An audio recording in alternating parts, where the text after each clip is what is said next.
আসসালামু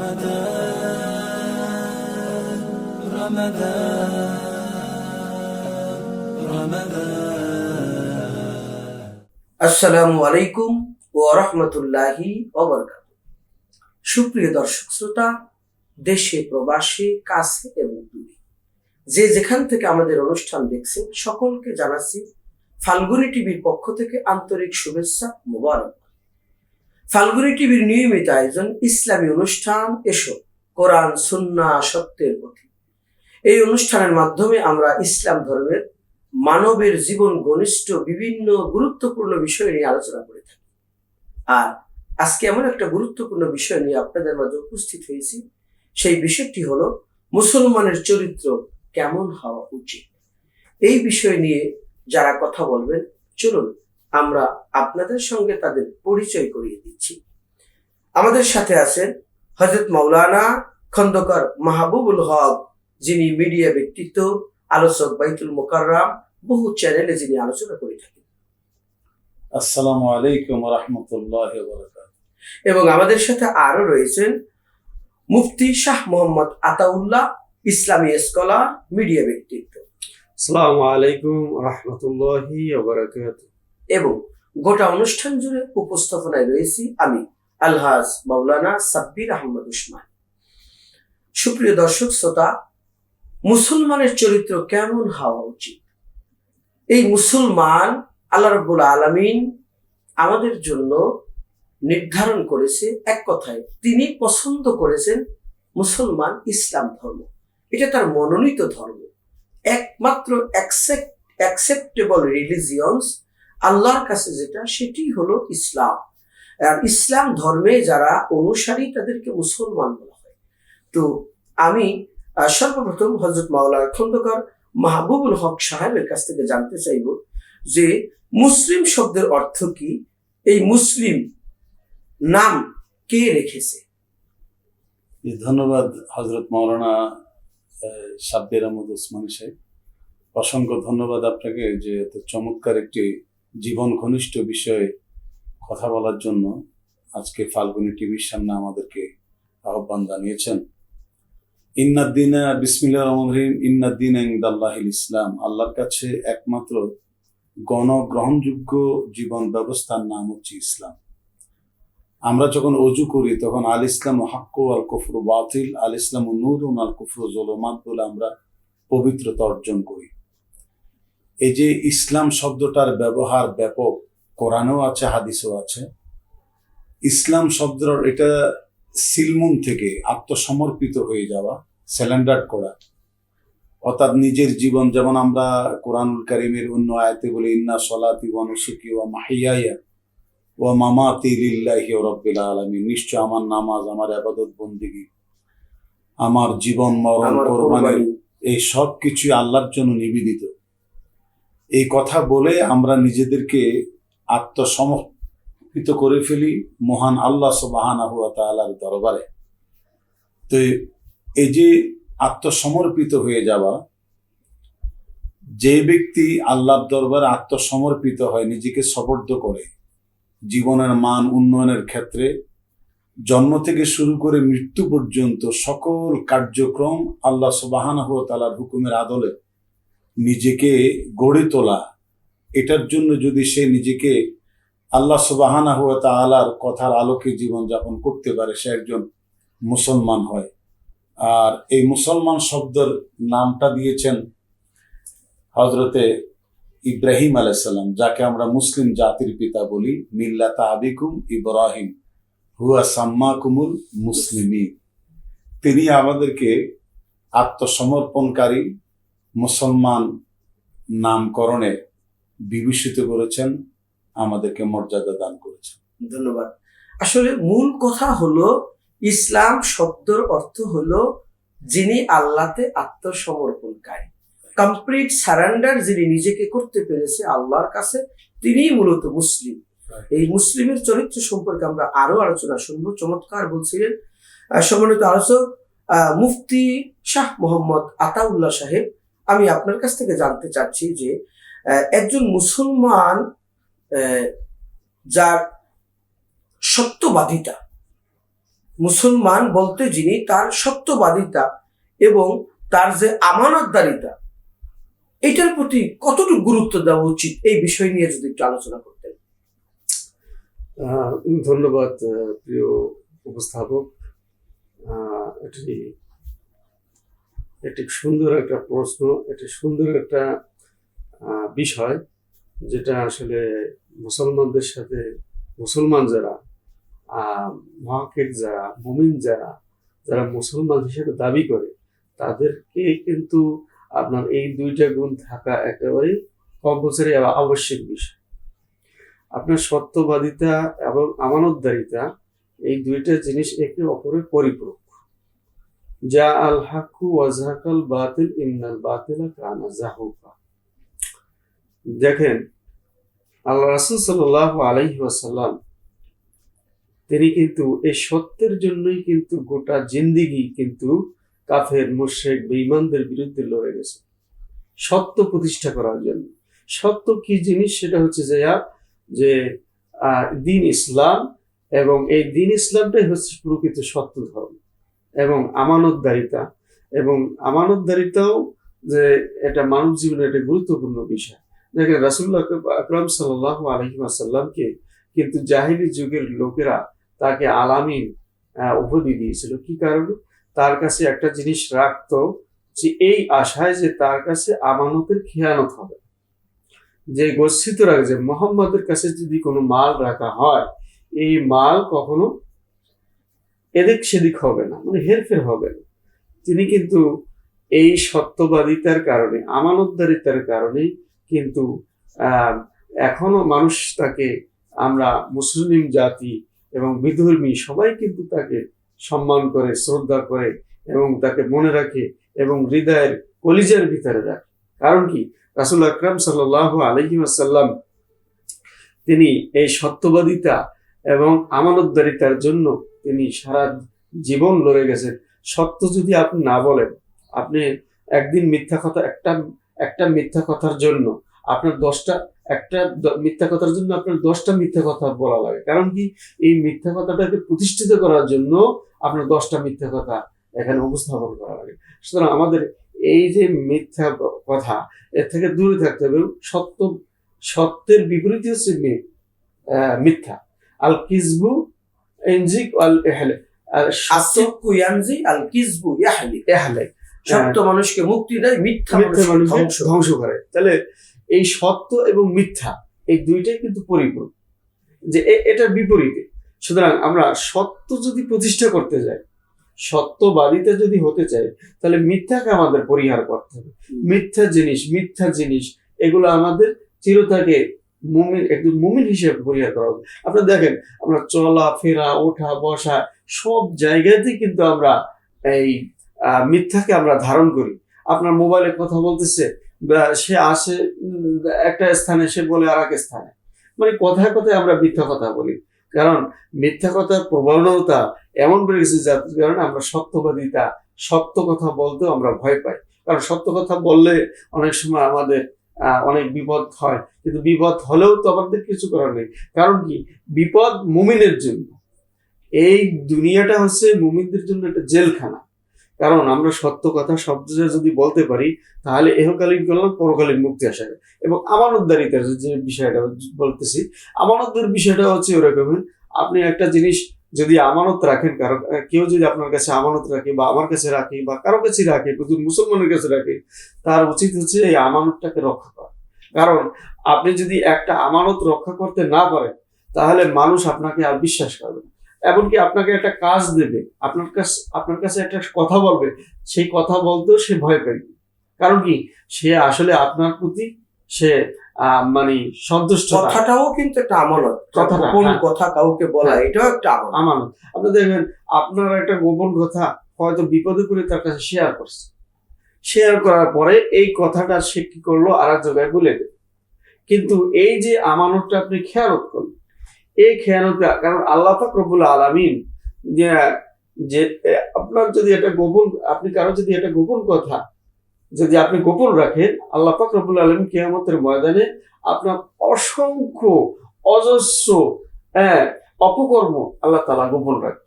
এটা হচ্ছে এটা হচ্ছে আমাদের মুসলমানদের এরকমের হওয়া উচিত, আমানতদারিতা, যে কিছু যে যা বলুক সেটাকে এটা আমানতের সহিত আমাদের যেন রক্ষা করতে পারে। এটা জি, চমৎকার বলছিলেন সম্মানিত আলোচক। রাসূল সাল্লাল্লাহু আলাইহি সাল্লাম তিনি নবুয়ত প্রকাশের আগেই আইএমএ জাহিলিয়াতের যুগ, বর্বর যুগ, অন্ধকার যুগ, যেই যুগে এহেন কর্ম ছিল না, মানুষ করে নাই, সেই যুগে তিনি কি করেছেন?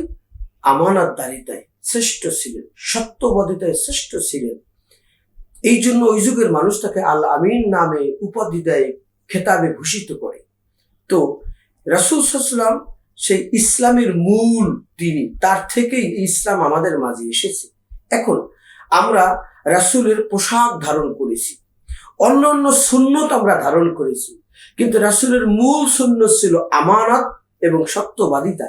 সেটা কিন্তু আমরা ধারণ করতে অনেকেই পারি নাই। তো রাসূল সাল্লাল্লাহু আলাইহি ওয়াসাল্লাম তিনি হাদিসে ইরশাদ করেন যে এমন একটা জমানা আসবে যেই যুগে মানুষ সত্যবাদী তো হবেই না, মিথ্যার সাথে তাদের সম্পর্ক হয়ে যাবে বেশি। আর এমন একটা অবস্থা হবে যে মানুষের কাছে আমানত দিলে এই আমানতটাকে তারা লুটের মাল মনে করবে, আমানতটাকে লুটের মাল মনে করে তারা খেয়ে ফেলবে, আমানত ফেরত দিবে না। তো এই পরিবেশটা কিন্তু আমাদের মাঝে প্রায় চলে এসেছে। তো এখান থেকে আমাদেরকে পরিত্রাণ পেতে হবে। নিজেরা নিজেদেরকে যদি সংশোধন করতে পারি এই কর্ম থেকে, তাহলে আমাদের ব্যক্তির মাধ্যমে জাতি, জাতির মাধ্যমে গোটা দেশ পরিবর্তন হতে সক্ষম। সম্মানিত দর্শক শ্রোতা, সময় হলো ছোট্ট একটি বিরতি। বিরতির পরে গুরুত্বপূর্ণ আলোচনা নিয়ে আমরা আবার ফিরছি। সে পর্যন্ত সকলে আমাদের সাথেই থাকুন। সুপ্রিয় দর্শক শ্রোতা, ফিরে আসলাম বিরতির পরে আপনাদের মাঝে। আপনারা শুনছিলেন ফাল্গুনী টিভির মাধ্যমে ইসলামিক অনুষ্ঠান, বিশেষ কোরআন সুন্নাহ সত্যের পথে অনুষ্ঠান। আমাদের আজকের মূল আলোচনার বিষয় নিয়ে আমরা আলোচনা করছিলাম। খন্দকার মাওলানা মাহবুবুল হক সাহেব, তার কাছে আমরা জানতে চাচ্ছি যে মুসলমানের চরিত্র মূলত কেমন হওয়া উচিত। বিসমিল্লাহির রহমানির রহিম। মহান আল্লাহ সুবহানাহু ওয়া তাআলা কুরআনুল কারীমের ভিতরে বলেছেন যে ইয়া আইয়ুহাল্লাযীনা আমানু দুখুলু ফিস সিলমি কাফা ওয়া লা তাত্তাবিউ খুতুওয়াতিশ শায়তান ইন্নাহু লাকুম আদুউম মুবিন। হে বিশ্বের বিশ্বাসী জনগোষ্ঠী, তোমরা ইসলামে পরিপূর্ণভাবে প্রবিষ্ট হয়ে যাও। উদখুলু ফিস সিলমি কাফা, একদম কমপ্লিটলি স্যালেন্ডার্ড হয়ে যাও মহান আল্লাহ সুবহানাহু ওয়া তাআলা দ্বীন এবং ঈমানের জিন্দেগির ভিতরে। এবং শয়তানের পদাঙ্ক কখনো অনুসরণ করো না, সে তোমাদের প্রকাশ্য দুশমন।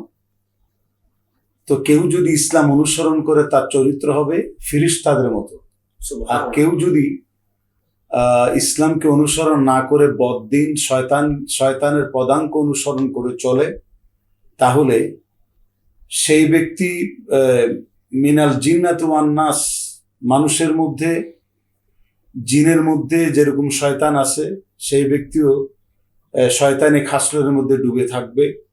অন্যায়, অত্যাচার, অবিচার, জুলুম, নিপীড়ন তার নিত্য নৈমিত্তিক কাজ হয়ে দাঁড়াবে। এই জন্য কোরআনুল কারীমের ভিতরে অন্যত্র বলা হয়েছে ইয়া আইয়ুহাল্লাযীনা আমানুত্তাকুল্লাহ হাক্কা তুকাতিহি ওয়া লা তামুতুন্না ইল্লা ওয়া আনতুম মুসলিমুন। হে বিশ্বের ইমানদার ব্যক্তিগণ, বিশ্বের বিশ্বাসী জনগোষ্ঠী, তোমরা আল্লাহকে ভয় করো এবং আল্লাহ সুবহানাহু ওয়া তাআলাকে যথাযথভাবে ভয় করো। আর মুসলমান না হয়ে মৃত্যুবরণ করবে না। এটা টোটালি আল্লাহ রাব্বুল আলামিন একটা ভয় ঢুকাই দিয়েছেন মানুষের ভিতর। সাবধানতা বাণী অবলম্বন করে আসলে আমাদের চলতে হবে। একটু আগে আমানতদারির ব্যাপারে যে কথাগুলো বলেছেন, একজন মুসলমানের প্রকৃত আদর্শবান মুসলমান হতে হলে তার যেমন লা দিনা লিমান লা আমানাতা লাহু, লা ঈমানা লিমান লা আমানাতা লাহু। ওই ব্যক্তির ঈমান বলতে কিচ্ছু নাই যে ব্যক্তির মধ্যে আমানতদারি নেই। রাসূল সাল্লাল্লাহু আলাইহি সাল্লামকে একসময় আলামিন বলা হয়েছে কাফের, বেদিন এবং জাহিলি সমাজে। এটা আমানতদারির ফলশ্রুতির মাধ্যমে, যেটা আপনি একটু আগে প্রকাশ করলেন জনাব ওসমানী সাহেব। তাছাড়াও আমরা দেখতে পাই যে রাসূল সাল্লাল্লাহু আলাইহি সাল্লাম বলেছেন, কোন ব্যক্তিকে প্রকৃতপক্ষে চিনতে হলে তিনটা জিনিস, যেমন তার সাথে লেনদেন করলে যদি সে লেনদেন সংরক্ষণ করে তো আলহামদুলিল্লাহ, খেয়ানত করলে সে একজন মুনাফিক। মুনাফিকি যে তিনটা লক্ষণ, তার মধ্যে লেনদেনে আমানতদারিতা, খেয়ানত করা, এটা একটা অন্যতম। আর আরেকটি বলা হয়েছে, কোনো তিনজন ব্যক্তি যদি দুইজন ব্যক্তি যদি যৌথ ব্যবসা বাণিজ্যে এক জায়গায় জড়ো হয়, সিদ্ধান্ত নেয়, তাহলে ওরা দুইজন থাকে না, সেখানে আমি আল্লাহ সহ তিনজন হয়ে যায়। তৃতীয় জন আমি। হ্যাঁ, তৃতীয় জন হলাম আমি। যদি এই দুইজনের মধ্যে কেউ তাসরুফ করে, প্রতারণা করে, ধোঁকাবাজি করে, ব্যবসায় ছলছাতুরি প্রশ্রয় গ্রহণ করে, তাহলে আমি আল্লাহ রাব্বুল আলামিন ওখান থেকে কেটে পড়ি, আমি আর ওখানে থাকি না। তাহলে দেখুন, একজন মুসলমান কখনো ধোঁকাবাজি করতে পারে না, ছলছাতুরি করতে পারে না, মিথ্যা কথা বলতে পারে না, সে কখনো মানুষকে ধোঁকা দিতে পারে না।